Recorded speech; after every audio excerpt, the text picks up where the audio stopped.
नमस्कार, सुस्वागतम, वेलकम। मैं निधि माली आपके अपने इस यूट्यूब चैनल में आप सभी का स्वागत करती हूँ। आज मैं आपके सामने वृषभ राशि वालों का मई माह का मासिक राशिफल लेकर उपस्थित हुई हूँ। और सबसे पहले जान लेते हैं इस माह में आने वाले कुछ विशेष व्रत और त्योहारों के बारे में। 5 मई को बुद्ध पूर्णिमा का पर्व बड़ी धूमधाम से मनाया जाएगा। वहीं 31 मई को निर्जला एकादशी आ रही है और इस एकादशी का महत्व सबसे अधिक है क्योंकि ये सभी एकादशियों में सबसे बड़ी एकादशी के रूप में जानी जाती है। इस दिन निर्जल रहकर जो व्यक्ति भगवान विष्णु की पूजा आराधना करते हैं उन्हें सभी पापों से और कष्टों से मुक्ति मिलती है। वो भगवान विष्णु के परम पद को प्राप्त करता है। साथ ही सभी एकादशियों के बराबर इस एक एकादशी का फल इस करने से हमें प्राप्त हो जाता है। चलिए बढ़ते हैं आगे और जान लेते हैं इस माह की ग्रह गोचर की स्थिति का हाल। सबसे पहले बात करते हैं ग्रहों के राजा सूर्य की, जो कि वर्तमान में अपनी उच्च की राशि मेष में विराजमान है और 15 मई को अपनी सम राशि वृषभ में प्रवेश कर जाएंगे। वहीं बुध ग्रह की बात करें तो वे इस पूरे माह अपनी मित्र राशि मेष में विराजमान रहेंगे। मंगल ग्रह की बात करें तो वे अपनी सम राशि मिथुन में विराजमान हैं और 10 मई को वे अपनी नीच की राशि कर्क में प्रवेश कर जाएंगे। गुरु ग्रह अपनी अति मित्र राशि मेष में इस पूरे माह विराजमान रहेंगे। वहीं शुक्र ग्रह की बात करें तो वे वर्तमान में आपकी खुद की राशि यानी अपनी ही राशि वृषभ में स्वग्रही होकर विराजमान है और 2 मई को वे आपके राशि स्वामी अपनी अति मित्र राशि मिथुन में प्रवेश करेंगे। पुनः 30 मई को राशि परिवर्तन कर कर्क राशि में प्रवेश कर जाएंगे। शनि ग्रह की बात करें तो वे इस पूरे माह स्वग्रही होकर अपनी मूल त्रिकोण की राशि कुंभ में विराजमान रहेंगे। और राहु और केतु की बात करें तो वे इस माह अपनी सम राशियां मेष और तुला में विराजमान रहने वाले हैं। तो ये है इस माह की ग्रह गोचर की स्थिति का हाल। अब बढ़ते हैं आगे और जान लेते हैं कि इन ग्रहों की स्थितियों के आधार पर ये माह आपके लिए यानी वृषभ राशि वालों के लिए कैसा रहने वाला है। तो सबसे पहले आपके राशि स्वामी की बात करते हैं, परंतु उससे पहले आपको बता दूं कि ये जो मैं आपको राशिफल दे रही हूँ ये चंद्र गणनाओं पर आधारित है और आपकी राशि और लग्न दोनों के हिसाब से आप इसे देख सकते हैं। तो आपके राशि स्वामी की बात करते हैं जो कि है शुक्र, और अब तक वे आपकी ही राशि में विराजमान थे। अब शुक्र राशि परिवर्तन करते हुए महीने के प्रारंभ में ही यानी 2 मई को ही राशि परिवर्तन करते हुए अपनी अति मित्र राशि मिथुन में प्रवेश कर जाएंगे। वहां पर 10 तारीख तक मंगल के साथ युति भी करेंगे। आपकी राशि स्वामी की मंगल के साथ युति टेक्निकली आपको सफलता दिलवाएगी। रिश्तों में भी आपके मिठास खुलेगी, आपका प्रभाव क्षेत्र बढ़ेगा, लोग आपसे आकर्षित होते हुए दिखाई देंगे। रिश्तों में मिठास घुलेगी यानी आपके ददियाल वालों के साथ आपके संबंध और अधिक मजबूत होंगे। इस समय घर में भी मेहमान आ सकते हैं। घर में मांगलिक कार्यक्रमों की रूपरेखा रखी जा सकती है जो कि आपके कॉन्फिडेंस और उत्साह को बढ़ाती हुई दिखाई देगी। यानी ओवरऑल अगर मैं देखूं तो शुक्र की पोजीशन बहुत अच्छी इस पूरे माह आपको देखने को मिलेगी।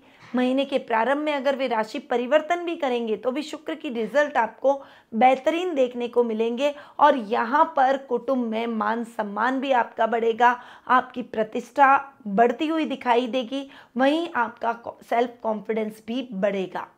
तो शुक्र आपको आपके राशि के हिसाब से, लग्न के हिसाब से, पर्सनैलिटी के हिसाब से बहुत अच्छे रिजल्ट देंगे। अब अगर मैं बात करूं आपके रोग भाव की, तो रोग भाव के स्वामी भी शुक्र है और शुक्र रोग भाव के स्वामी होकर अपने से नवम जाकर बैठे हैं। यहाँ पर रोग भाव के स्वामी का अपने से नवम जाकर बैठना, अब तक जो लेडीज़ पीरियड की प्रॉब्लम से जूझ रही थी या फिर लेडीज़ की कोई विशेष प्रॉब्लम चल रही थी तो अब उसमें आराम आ जाएगा। वहीं इस समय आप कोई भी कार्य करेंगे तो उसमें आपको सफलता जरूर मिलेगी। हालांकि आपकी सफलता से ईर्ष्या करने वाले भी बढ़ेंगे यानी आपके प्रतिद्वंदी भी बढ़ेंगे क्योंकि केतु यहाँ पर बैठे हैं। हालांकि वे प्रतिद्वंदियों को जीतने नहीं देंगे, आपके शत्रुओं पर आप हमेशा विजय की प्राप्ति करते हुए दिखाई देंगे, पर उसके बावजूद भी शुक्र के रिजल्ट आपको बहुत अच्छे मिलेंगे। आपको गलत आदतों की तरफ मूव नहीं करना है, यानी आपके मन में ख्याल गलत रास्ते पर चलने का जरूर आएगा पर आपको उस रास्ते पर नहीं जाना है। बस इस बात का अगर आप विशेष रूप से ध्यान रख लेंगे तो समस्याएं किसी भी तरीके से आपके जीवन में नहीं बढ़ेगी और आप सफलता को अपने जीवन में बढ़ाते चले जाएंगे। अब द्वितीय स्थान की बात करते हैं, यानी द्वितीय भाव पर आते हैं। द्वितीय भाव की अगर मैं बात करूं, द्वितीय भाव के स्वामी हैं बुध, जो कि अपने से 11वें बैठे हैं। यहाँ पर बुध आपके पंचम भाव के भी स्वामी हैं, पर पहले हम द्वितीय भाव की बात करेंगे। तो अपने से 11वें बुध का बैठना बहुत ही शानदार रोजमर्रा के लाभ को बढ़ाएगा। हालांकि बुध बैठे हैं आपके 12th हाउस में, इसीलिए खर्चों को अनर्गल न बढ़ाएं, ओवर कॉन्फिडेंस में आकर कोई भी खर्चा ऐसा न करें जिसको आप संवार न पाएं, यानी जिसे आप कंट्रोल न कर पाएं। इसीलिए इस समय आपको अपने खर्चों को बैलेंस करके अपने जीवन में आगे बढ़ना आवश्यक है और आप बढ़ेंगे भी। इसमें आपके कुटुंब का, परिवार का, आपके मित्रों का पूरा सहयोग आपको प्राप्त होगा, जिससे आप अपने खर्चों को थोड़ा सा बैलेंस करके अपने जीवन में आगे बढ़ते हुए दिखाई देंगे। यहाँ पर आपके मान सम्मान और प्रसिद्धि में भी वृद्धि होगी। यहाँ पर अगर आप वाद्य यंत्रों से संबंधित कुछ भी काम करते हैं या फिर लेखनी का काम आपका रहता है तो आप अपने क्षेत्र में प्रसिद्धि हासिल करेंगे। अब बुध चूंकि आपके पंचम भाव के भी स्वामी हैं और पंचमेश चूंकि अपने से अष्टम जाकर बैठे हैं, तो यहाँ पर आपको थोड़ा सा संभल कर चलने की आवश्यकता है। खासकर जो कॉमर्स के स्टूडेंट हैं, जो तकनीकी शिक्षा ले रहे हैं, जो आईटी फील्ड से जुड़े हुए हैं या आईटी सेक्टर में जाने की तैयारी कर रहे हैं, या फिर बैंकिंग सेक्टर, अकाउंट, फाइनेंस से संबंधित अगर आप कोई भी पढ़ाई कर रहे हैं तो उन छात्र छात्राओं को संभल कर रहने की आवश्यकता है। जल्दबाजी में कोई भी डिसीजन लेने से आपको बचना होगा। कोई भी कार्य ऐसा ना करें जिससे आपके कार्यों में रुकावटें, परेशानियां बढ़ जाए और उसके नेगेटिव रिजल्ट आपको मिलना प्रारंभ हो जाए। इसीलिए आपको संभल कर चलना होगा और कार्यों में सावधानी के साथ आगे बढ़ना होगा। इस समय संतान के ऊपर भी आपको नज़र रखनी है और उसको बिना बताए, उसको बिना एहसास करवाए आप उसका थोड़ा सा ध्यान रखें, उसके प्रति केयरफुल रहें, विशेषकर उसे समय दें ताकि वो अपने मन के भावों को व्यक्त कर पाए। जब पेरेंट्स और बच्चों के बीच में गैप सा होता है तभी चीज़ें बिगड़ती है और बच्चे गलत रास्ते पर चल निकलते हैं, इसीलिए वो गैप ना आने दें। तो इस बात का ध्यान रखेंगे तो बुध के रिजल्ट ठीक मिलेंगे। उपायों में मैं आपको बुध के रिजल्ट के बारे में और बेहतर करने के बारे में, बुध को और अच्छा और सकारात्मक परिणाम दिलवाने के बारे में आपको जरूर बताऊंगी, तो एंड तक मेरी वीडियो को जरूर देखिएगा। अब आते हैं आपके तृतीय स्थान के बारे में, तृतीय भाव के बारे में जान लेते हैं। तृतीय भाव के स्वामी हैं चंद्र और यहाँ पर तृतीय स्थान में आकर बैठ रहे हैं मंगल, जो कि हो रहे हैं नीच के। यहाँ पर आपको कोई भी उकसाने का प्रयास करे, आपको नहीं उसकी बातों में आना है, भ्रमित नहीं होना है। आपकी सेल्फ डिसीजन मेकिंग होनी चाहिए। अगर वो डिसीजन मेकिंग स्ट्रांग नहीं रही तो वहां पर आपको नुकसान हो सकता है और गलत लोगों की संगति आपको बर्बाद कर सकती है, गलत मार्ग पर जाने के लिए प्रेरित कर सकती है और उससे आपको बचना होगा, सावधान रहना होगा और सावधानी के साथ अपने कार्यों को करना होगा।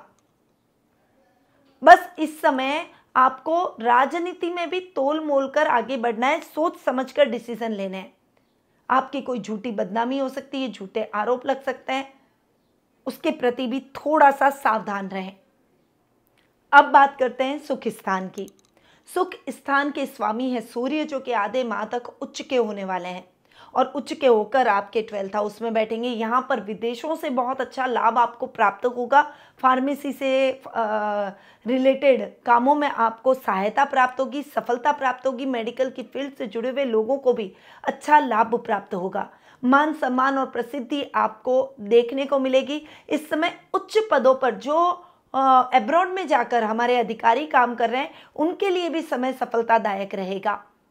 और सूर्य जब चेंज होकर आपकी राशि में आकर बैठेंगे, सूर्य की ये शम राशि है, यानी वृषभ राशि में जब सूर्य आ जाएंगे 15 मई को, उसके बावजूद बाद का समय में भी बहुत अच्छा और सफलतादायक आपके लिए रहेगा, क्योंकि सुकेश अपने से दशम जाकर बैठेंगे। काम में लाभ प्राप्त करेंगे।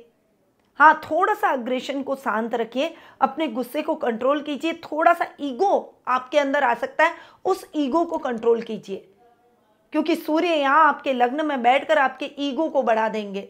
इसीलिए वहां आपको थोड़ा सा कंट्रोल करने की आवश्यकता है। आप जितना कंट्रोल करके चलेंगे उतना ही सफलता को बढ़ा हुआ पाएंगे। या नए घर का सपना आपका पूरा होगा, नई गाड़ी का सपना आपका पूरा होगा, लग्जरी का सपना आपका पूरा होगा। प्रॉपर्टी से संबंधित लेन देन के कार्य अभी तक जो अटके हुए थे वो कार्य द्रुत गति से होते हुए दिखाई देंगे। मां के साथ आपकी ट्यूनिंग और भी अधिक बेहतर हो जाएगी। वहीं इस समय आपके किसान वर्ग अगर खेती बाड़ी कर रहे हैं तो उनको भी विशेष लाभ की प्राप्ति खेती बाड़ी में होगी। वहीं पशुपालन और दूध डेयरी से संबंधित व्यवसायों के लिए भी ये समय बहुत ही अच्छा और उन्नतिदायक रहेगा। तो आपको सूर्य के रिजल्ट बहुत अच्छे इस पूरे माह मिलने वाले हैं। अब आ जाते हैं आपके सप्तम भाव पर। सप्तम भाव के स्वामी हैं मंगल, जो कि इस माह की शुरुआत में यानी 10 मई को नीच के हो रहे हैं। 10 मई तक का समय तो आपके लिए ठीक है, परंतु उसके बाद आपको बहुत केयरफुल होकर चलना पड़ेगा। खासकर दाम्पत्य जीवन में अड़चनें, परेशानियां आ सकती है। अगर ऑलरेडी आपकी मैरिटल लाइफ डिस्टर्ब है तो रिश्ता खंडित हो सकता है। ऐसे भी आपके समस्याएं जीवन में आ सकती है। बहुत ज़्यादा अपने रिश्तों को केयरफुली निभाने का प्रयास करें। जहाँ पर आपको लड़ाई झगड़ा क्यों करना है, अगर जहाँ पर शांति से कोई बात बन सकती है तो बातचीत के द्वारा उसका हल निकालें। बिना क्रोध, आवेश और गुस्से के आप जो भी कार्य करेंगे उसमें सफलता जरूर मिलेगी। और कोई भी रिश्ता हो, क्रोध, आवेश, ईगो, गुस्सा, ये सब उस रिश्ते को बिगाड़ देता है, उस रिश्ते को खराब कर देता है। उस रिश्ते को जीने वाले व्यक्तियों को भी इसका नुकसान झेलना पड़ता है। इसीलिए अपने क्रोध और आवेश को नियंत्रित करके बहुत शांति से अपने जीवन में आगे बढ़ें। वैवाहिक जीवन में समस्या के साथ साथ जीवन साथी ढूंढने में भी समस्या आ सकती है। अब व्यापार का भी ये स्थान है, इसीलिए व्यापार में भी दिक्कतें, परेशानियां आ सकती है। इस समय रिस्की कामों में हाथ डालने से आपको बचना होगा और नई योजनाओं के क्रियान्वयन से भी हो सके तो थोड़ा सा बचें। रूटीन के जो काम चल रहे हैं उन्हीं कार्यों को करने का प्रयास करें। वहीं मंगल आपके 12th हाउस के लॉर्ड है, अपने से चतुर्थ जाकर बैठे, तो यहाँ पर मंगल के रिजल्ट आपको उस हिसाब से भी सोच समझकर आगे बढ़ाना है। इस समय खर्च की स्थितियों से बचें। कर्ज की स्थितियां आपके जीवन में बढ़ सकती है, उससे भी बचने का आपको प्रयास करना चाहिए। जल्दबाजी में कोई भी डिसीजन लेने से बचें। ऐसा कोई भी कार्य न करें जिससे आपके अपने रुष्ट हो जाए, फाइनेंशियली आपको दिक्कतों का सामना करना पड़े। वर्क प्लेस पर किसी को चीट करके आगे बढ़ने का प्रयास न करें, रिश्वत लेने का प्रयास न करें, वरना बहुत बड़ी मुसीबत में आप फंस सकते हैं।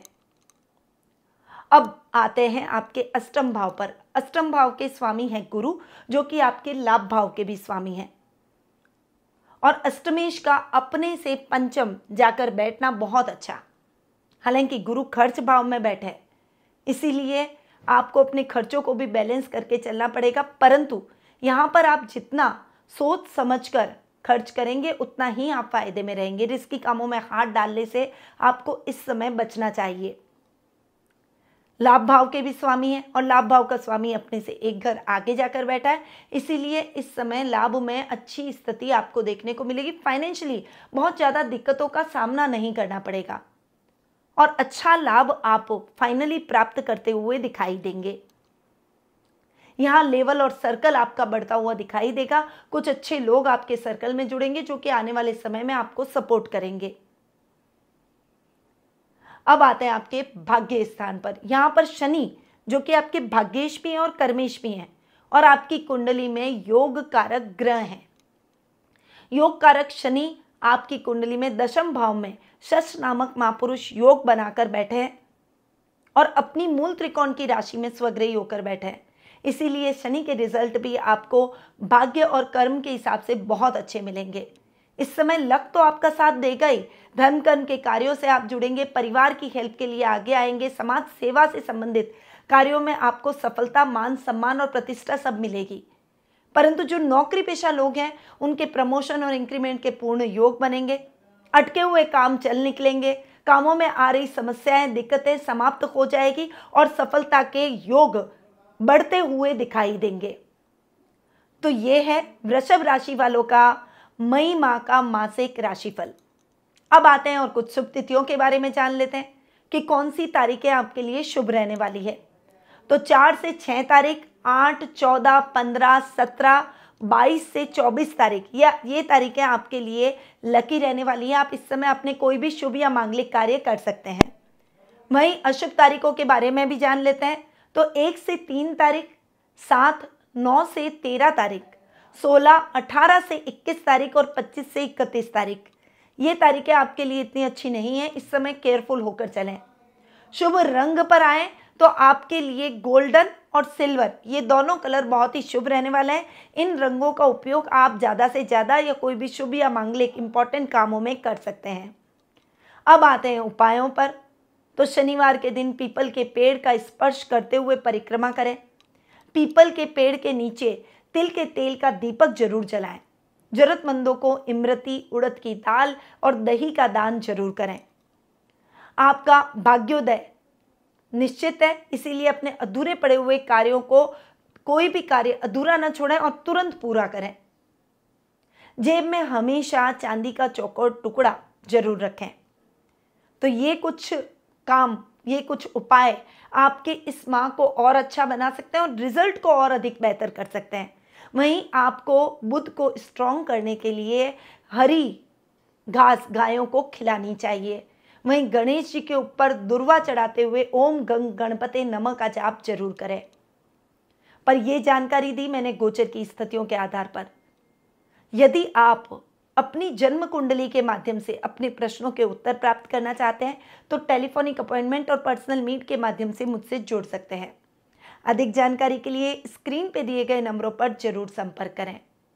अब मैं अपनी वाणी को यहीं विराम देती हूँ। स्वस्थ रहिए, व्यस्त रहिए, मस्त रहिए और हमेशा मुस्कुराते रहिए। जय श्री राधे कृष्णा।